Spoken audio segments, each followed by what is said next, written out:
Hi, Amara here with Millennium Moonchild, and I wanted to talk or make a video about self care. Self care has become a bit of a buzzword recently, within the past maybe year or two. I feel like a lot of people and a lot of companies are even capitalizing upon the idea of self care. There's a lot of marketing around self care, and it can become something that's associated with either wealth or privilege, spirituality to a degree, and just kind of accessible only to people who have the resources to engage within self-care. And I think or looking at it that way is incorrect, and wrong and a bit harmful. So I wanted to talk a little bit about what my humble opinion of self-care is, and how I utilize it and what I do, and give you some ideas with self-care. So to begin, for me, self care is anything that you do that allows you to be who you are, where you are, how you are, as you are, in mind, body, and spirit, whatever that is and means for you. So, a time when you are able to just kind of be, allow your mind to relax, your body to relax, your heart to relax, your soul to relax in whatever capacity that is for you, to kind of get away from all of the clutter and all the nonsense of our day-to-day life, and just kind of be and exist without anything else around you or anything needing you or needing your attention. And so I believe that self care is important because I believe it's important for our mental health. I believe it's important for our physical health. I believe it's important for our emotional health, and those of us who are exploring a more religious or spiritual path, for our spiritual health as well. And so I just wanted to talk about that. I think that's really important for us to be able to continue to live productive, creative lives, to be able to kind of step back and kind of just be for a little bit. So, some strategies I wanted to talk about the way how I indulge in self care, that I think are universal and anybody can do, regardless of whether you have means or resources to do so. Strategy number one, which is really important to me, and I talked about this in my video about the spiritual messages of Black Panther, is meditation. I think that meditation is also something that's kind of coming up along in the mainstream that I think is really important. I think that we kind of underscore its importance. I think that a lot of people think that it's kind of like, that spiritual hoo ha stuff. But I want to assert that meditation is important for everyone, regardless of your spiritual path, regardless of whether you're atheist or what you believe is beyond us, if anything, in that it allows you to quiet your mind. And who doesn't want a quiet mind? Meditation is really just, to explain what it is in simple terms, is sitting still and breathing. I've been meditating for the past 2 or 3 years. I've gotten a lot better at it in recent years. But for me, meditation consists of sitting quietly in a space where I won't be disturbed. I don't lay down because I have a tendency to fall asleep if I try to do it laying down. And so I sit and I literally just calm my mind in terms of breathing in and out. And so I focus on my breath, the sensation of it coming into my nostrils and in my lungs, the sensation of it coming out of my nostrils or my mouth, out of my lungs, and just continuing to focus on what that feels, the in and the out, the in and the out. If my mind starts to wander, which it inevitably does, I bring it back to breathing in and out, and I clear my mind again. And then it wanders, and then I start feeling and thinking about the sensation of me breathing in and out. And eventually, after, 3 or 4 wanderings, I'm usually able to keep it back to just my breathing. Then, once I'm able to keep my mind focused on the breathing, that's when kind of like the magic happens. And so you can engage in what some might call manifesting. So you then begin to kind of visualize the life that you want to create, whether it's you want a new apartment, whether it's you want to feel happier or be more positive at your job, whether it's a child that you want to bring in. But you then begin to visualize and literally like feel like around you what it is that you want to bring in. So you get to see it in your mind's eye. Any smells that you think are associated with that vision, you start to imagine smelling it. Any sounds you feel like are associated with what you want to bring in, you imagine hearing it. Any feelings you think that are associated with that vision, you begin to feel it. And so that's when like the magic starts to happen, is when you're able to quiet your mind enough, then you can start being able to meditate on what it is that you want to bring in. Or you can meditate on something that you want to do more of. So you want to maybe, I said this in my last video, for me, something big I'm always focusing on is bringing more love into my job. Teaching, I say it again, it's a very difficult job. We're in Teacher Appreciation Week as it is. And so I teach special ed, and behavior is something that I deal with. Very off-task, violent behaviors in my classroom. And so for me, being able to try to bring more love into how I'm managing these behaviors, because I tend to get, it makes me angry. I'm not gonna lie, I get very angry when my students are very violent towards me or towards other students. And so meditating on how to bring more love into how I'm dealing with the behaviors in my classroom and my students. All right.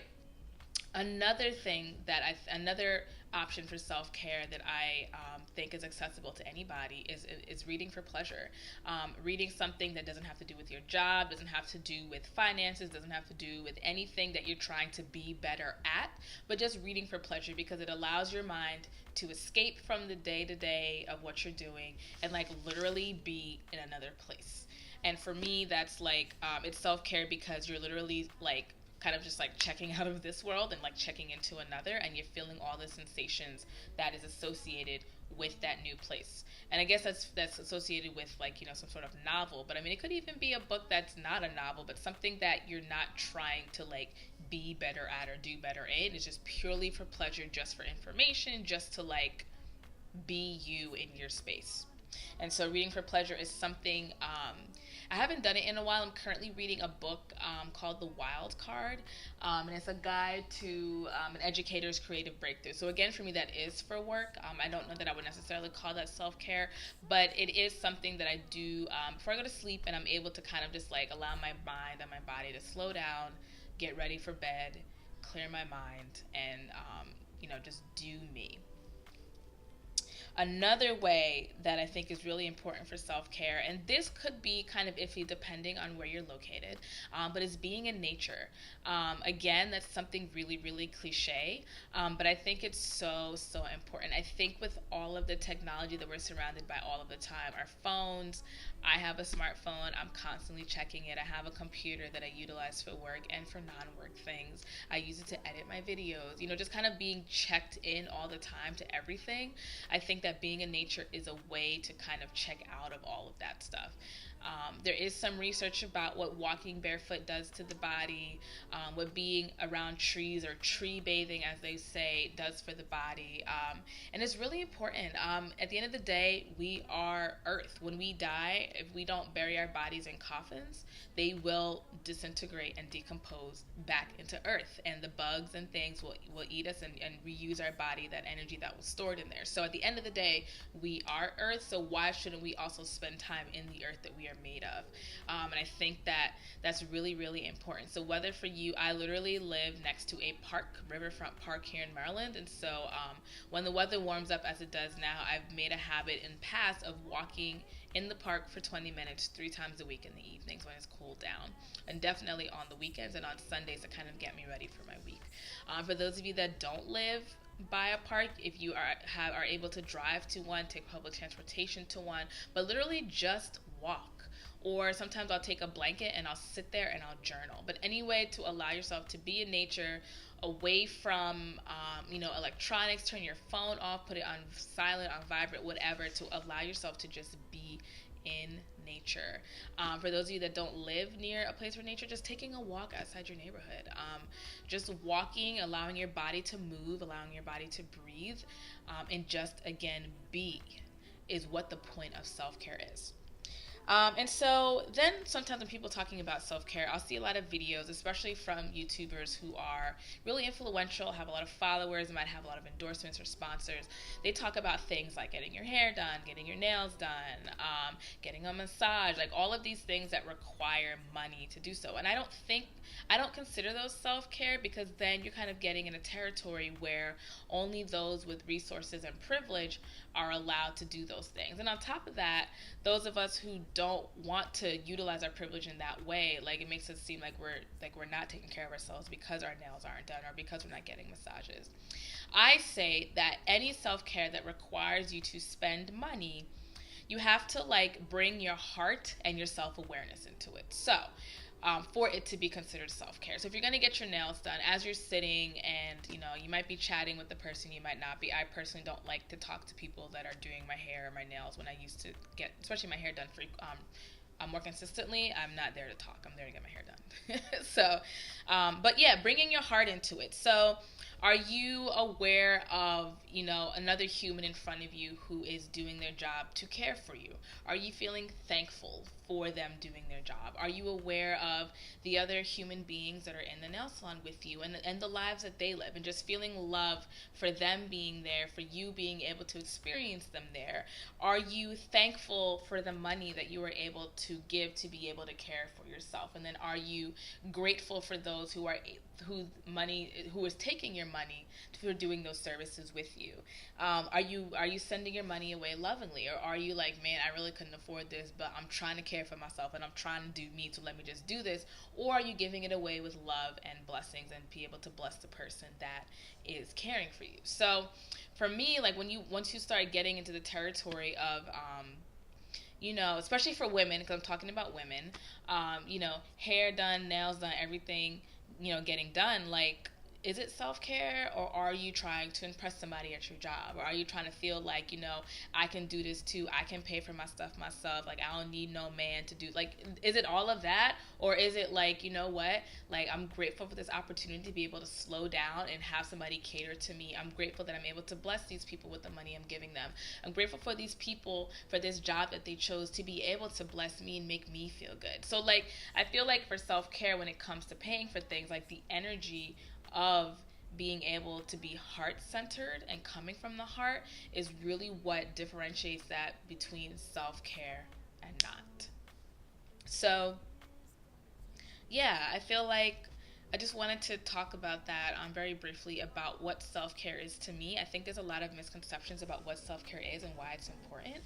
And then there's a lot of like, marketing and people taking advantage of it and saying, oh, you need to buy my candle so that you can feel serene, or you need to get this bath and this body scrub so you can feel good, or you need to go get your nails done so that you look good, because when you look good you feel good. But it's more than that. It was always more than that. It's really allowing you to be who you are in that space at that time and just be unequivocally you. Like this is me. Like, take the makeup off, take the head wrap off, like me, and not, nobody needs me. I'm not trying to cater to anybody. I'm not trying to impress anybody. I'm just me, and I'm who I am in this space at this time in the universe, in this incarnation, who I decided to be in this space and time. And that's it. So hope that's helpful. I'd love to hear what your thoughts are about self-care, and even your take on how like privilege kind of gets mixed into that, and how a lot of companies are trying to capitalize on this idea when it's really just about taking care of your mind, body, and spirit. So yeah, those are my thoughts. Thanks for watching, and I will talk to you soon.